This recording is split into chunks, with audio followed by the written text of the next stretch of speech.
Hey, what's going on, guys? So today we're gonna be doing something dangerous. Like, we're gonna get really, really dangerous here, okay? Like, I'm gonna do something that's gonna be blasphemous in the Naruto fandom.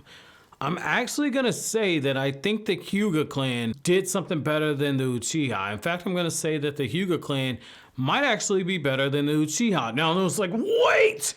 Are you serious? The Hyuga clan? Have you lost your mind? How can a clan that has Hinata as a part of it? Hinata, the girl who went tumble through the air and did her rotation, her secret rotation ninjutsu in the air after Pain used Almighty Push and shoved his black rod inside of her. How can they be something above the Uchiha clan? Don't you know that Itachi solos Madara? Don't you know that Madara is strong enough to destroy the entire Dragon Ball and Bleach first without even using his mangekyou sharingan? Like, I get it. There's a lot of Uchiha love. Don't get me wrong. Like, hell, like, I love Madara. I absolutely love Madara. I mean, you should just check out my top 5 Naruto villains, or excuse me, my top 3 Naruto villains video where I basically talk about how great Madara is for 10 minutes. Like, yeah, like, I love the Uchiha clan. I love Madara, okay?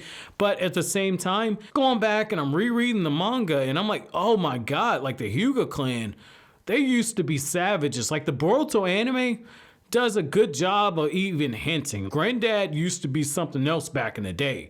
And I'm like, yeah, he used to have Hanabi whip Hinata on a daily basis. I don't care for all the stuff the anime added. Like, that's filler. I don't count that. Like, in the manga, Hanabi was kicking Hinata's ass daily. And the father's just like, oh, yeah, ha. Good job, little one. Big one, do some more push-ups and sit-ups and drink some juice. Go to your room. I don't like you no more. You can go be a ninja. If you get a shuriken in the back, you get a shuriken in the back. Whatever.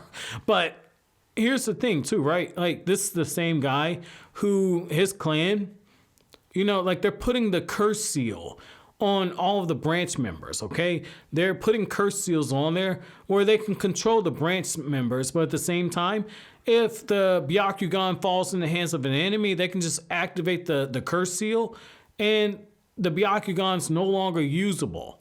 And I thought that was really interesting.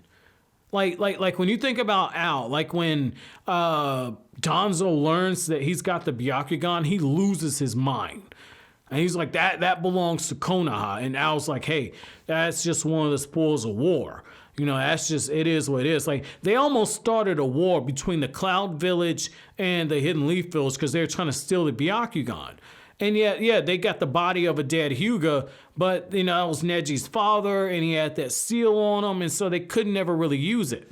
And that brings me to the Uchiha clan. Like, when you look at the Uchiha, like, we've had people using Sharingan left and right, and it's not even their Sharingan. Like, Obito is like, yeah, gotta use, what was it, Izanagi? And he's like, yeah, I don't know about this one. Gonna sacrifice an eye. Conan's supposed to kill me. Yeah, gonna rewrite reality, but not gonna use my Sharingan because this one's really, really powerful. Let me use this other Sharingan that I had hidden somewhere.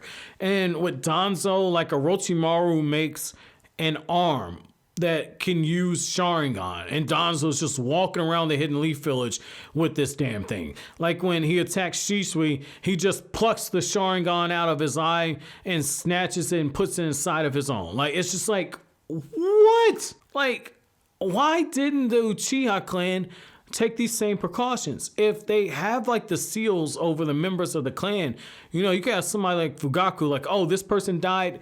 Yeah, okay, activate that seal on their ass. Like, it would have kept the Uchiha bloodline from being diluted. It would have kept the Uchiha from their Kekkei Genkai falling into the hands of all these different people. Like, it would have kept somebody like from Orochimaru from even thinking about trying to go after the body of an Uchiha, or even trying to experiment on the Sharingan, because it opens up the door. It's like, oh yeah, he's gonna get Sasuke's body. Yeah, Sasuke's got this seal on him. Let's go ahead and trigger that stuff. Like, so many different things. It's just like that's a huge bit of arrogance on the Uchiha clan's part. And I'm going to tell you why it's arrogance, okay? Like, I think when it comes to Hyuga, oh, they're supposed to be the most badass clan. They can see chakra, all the chakra points. They can do the gentle fist. That sounds like some freaky, happy ending type of massage type stuff. But they can do the gentle fist, right? And it's just like, yeah, the Uchiha clan is just like, yeah, we ain't worried about all that. Like, Genjutsu, take care of them. Like, Uchiha, well, we're super special. We ain't got to worry about that. You kill somebody we care about, mangekyou sharingan. You're done for. It's just like the Uchiha were so, what's the right way to put it? They were so confident in their abilities, in my opinion. The thought never even crossed their mind. Now, maybe it's the case that, like when they awaken the Sharingan, the chemical imbalance in the brain gets changed around a little bit, and maybe, part of their brain just stopped working. I mean, it's possible, right? Toby Rama said that the Uchiha were, a couple dollars short of $10, right? But at the same time, it's like, why don't other clans do this? I really feel as if the Hyuga were onto something. And I don't know, maybe that was just seen as being too brutal, right? Maybe it was too brutal. Like, maybe I was just seen as being something a little too barbaric. But I mean, it's preserved the Hyuga clan, in my opinion. It's, if you see a character with a Byakugan, you're like, oh my God, that's a Hyuga clan member. You see a character with a Sharingan, you're like, oh yeah, hey, he must have got it from somewhere. It's just like, that's supposed to be one of the most powerful dojutsus ever. Why? Why don't you take the steps to protect it? I wouldn't call that a plot hole. I know a lot of people call that a plot hole. I wouldn't call that a plot hole so much as, I think that was just something that was done to try and make the Hyuga look, fascinating, in my opinion. But that's just kind of what I think. I think it would have been an opportunity. I think it would have made a lot of sense. It's not something we're ever gonna see explored in the Boruto series. Let's just keep it real. Like, you got Shin Uchiha. Well, I don't know, maybe.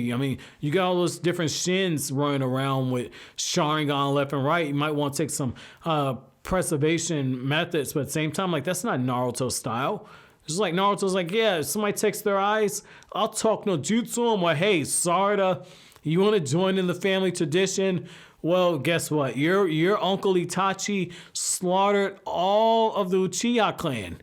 I need you to be like your Uncle Itachi. I need you to go ahead. I need you to play hide the sword. The last Hokage turned his back to it and acted like he didn't know what was happening. I'll turn my back. Wink, wink. Go play hide the sword with the Shin Uchihas. Maybe something like that happens. I don't know. But it is something that maybe that gets brought up. And maybe Sasuke, takes the burden that his big brother did. But, like, Nissan, look, I can kill Uchiha too. But you guys let me know what you think down in the comment section below. But before we get out of here, as always, guys, if you like anything I had to say, don't forget to comment, rate, subscribe, share, and never forget that Senju DNA is love and Senju DNA is life.